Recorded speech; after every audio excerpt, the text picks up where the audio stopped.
क्या आपने कभी सोचा है, जब इंसान मरता है तो उसकी आत्मा कहाँ जाती है?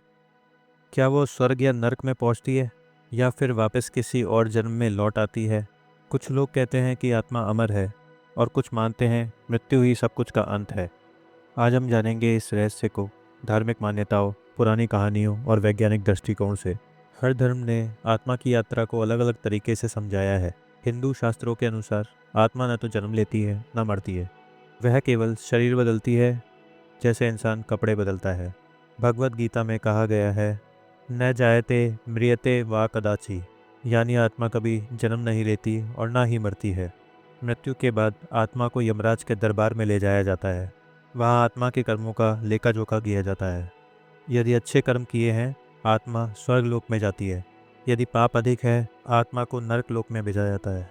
और यदि कर्म अधूरे हैं तो आत्मा को पुनर्जन्म लेना पड़ता है। कहते हैं 13 दिन तक आत्मा इस दुनिया में भटकती रहती है, इसलिए हिंदू परंपरा में 13वीं का संस्कार किया जाता है। बौद्ध धर्म कहता है आत्मा का कोई स्थायी रूप नहीं होता। मृत्यु के बाद व्यक्ति के कर्म और इच्छाएं ही अगले जन्म का आधार बनती है। इसे संसार चक्र कहते हैं, यानी जन्म और मृत्यु का अनंत चक्र। इसी चक्र से मुक्ति को निर्वाण या मोक्ष कहा जाता है। जैन धर्म में भी मान्यता है आत्मा अनादि है और कर्मों के बंधन से मुक्त होने पर ही मुक्ति मिलती है। इस्लाम के अनुसार मृत्यु के बाद आत्मा बजरक नामक अवस्था में चली जाती है। यह एक मध्य लोक है जहाँ इंसान की आत्मा कयामत यानी जजमेंट डे तक रहती है। उस दिन हर आत्मा को अल्लाह के सामने पेश किया जाएगा और कर्मों के हिसाब से जन्नत या जहन्नुम मिलेगा। यहाँ कर्म ही आत्मा की असली पहचान है। ईसाई धर्म में भी ये मान्यता है कि आत्मा अमर होती है। मृत्यु के बाद आत्मा को दो राहें दिखाई जाती है। अगर इंसान ने जीवन में अच्छे कर्म किए हैं, सच्चाई और करुणा का पालन किया है, तो उसे हेवन यानी स्वर्ग भेजा जाता है। वहीं अगर उसने पाप किए हैं, बुराई और छल से भरा जीवन जिया है, तो उसकी आत्मा को हेल यानी नरक भेज दिया जाता है। कहा जाता है कि मृत्यु के तुरंत बाद आत्मा के सामने दो रूप आते हैं। एक एंजल जो प्रकाश की ओर ले जाता है, और दूसरा डेविल जिसे शैतान भी कहते हैं, जो अंधकार की ओर बुलाता है। आत्मा के कर्म ही ये तय करते हैं कि वह किस दिशा में जाएगी। ईसाई मान्यता के अनुसार भविष्य में एक दिन आएगा जिसे कहते हैं रिजरेक्शन डे, यानी पुनर्जन्म का दिन। इस दिन सभी आत्माएं अपने अपने शरीरों से फिर जुड़ जाएगी। फिर होगा फाइनल जजमेंट, जहां ईश्वर तय करेंगे कि किस आत्मा को हमेशा के लिए स्वर्ग में स्थान मिलेगा और किसे नरक में। तो चलिए अब जानते हैं कुछ रहस्यमयी अनुभव और कहानियों के बारे में। इतिहास में कई ऐसे मामले सामने आए हैं जहां आत्मा और पुनर्जन्म के प्रमाण मिले। राजस्थान की शांति देवी, जब वह सिर्फ 4 साल की थी, उन्होंने अपने पिछले जन्म के पति और घर के बारे में बताना शुरू कर दिया। बाद में जब परिजनों ने जांच की तो सारी बातें सच निकली।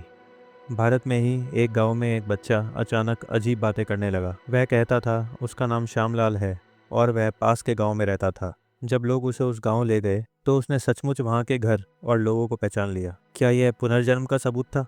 कई लोगों ने मौत के करीब पहुंचने पर अजीब अनुभव साझा किए हैं। इसे नियर डेथ एक्सपीरियंस कहते हैं। कुछ लोग बताते हैं उन्होंने एक लंबी सुरंग देखी जिसके अंत में तेज रोशनी थी। कुछ कहते हैं उन्हें अपने मृत रिश्तेदार दिखे जो उन्हें अपने साथ बुला रहे थे।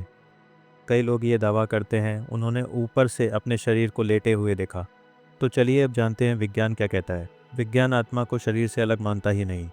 वैज्ञानिक कहते हैं कि जो भी अनुभव हमें आत्मा के लगते हैं वे हमारे दिमाग और चेतना से जुड़े हैं। जब हम मरने के करीब होते हैं तो दिमाग में ऑक्सीजन की कमी हो जाती है, जिससे सुरंग जैसी रोशनी या तैरने का एहसास होता है। सपनों और भ्रम को भी लोग आत्मिक अनुभव समझ लेते हैं। न्यूरोसाइंस कहता है कि चेतना यानी कॉन्शियसनेस सिर्फ दिमाग की विद्युत गतिविधि यानी इलेक्ट्रिकल एक्टिविटी है। लेकिन क्वांटम फिजिक्स में कुछ वैज्ञानिक मानते हैं कि कॉन्शियसनेस ऊर्जा का रूप हो सकती है और ऊर्जा कभी नष्ट नहीं होती। इसलिए सवाल अब भी खुला है, आत्मा वास्तव में है या सिर्फ हमारी कल्पना? तो चलिए अब दार्शनिक मान्यताओं पर नज़र डालते हैं। कई दार्शनिक मानते हैं कि आत्मा का असली उद्देश्य है सीखना और विकसित होना। जीवन एक स्कूल की तरह है जहाँ हर जन्म में हम कुछ नया सीखते हैं। जब आत्मा पूरी तरह से शुद्ध और पूर्ण हो जाती है तभी उसे मुक्ति मिलती है। तो दोस्तों, आपने देखा कि मरने के बाद आत्मा कहाँ जाती है। एक ऐसा सवाल है जिसका जवाब हर धर्म, हर संस्कृति और विज्ञान अपने अपने तरीके से देता है। लेकिन एक बात तय है, हमारे कर्म, हमारी सोच और हमारे जीवन के चुनाव ही हमारी आत्मा का असली भविष्य तय करते हैं। हमने ऐसे ही रहस्यमय विषयों पर और भी वीडियो बनाए हैं, जैसे भूकंप से पहले जानवरों को कैसे पता चल जाता है और क्या बिल्लियाँ आत्मा देख सकती हैं। लिंक आपको आई बटन और डिस्क्रिप्शन में मिल जाएगा। हम ऐसे ही रोचक और रहस्यमय विषयों पर रिसर्च करके वीडियो लाते रहते हैं। तो अगर आपको वीडियो पसंद आया हो तो लाइक करें और चैनल को सब्सक्राइब करें और हमें अपना सपोर्ट दें।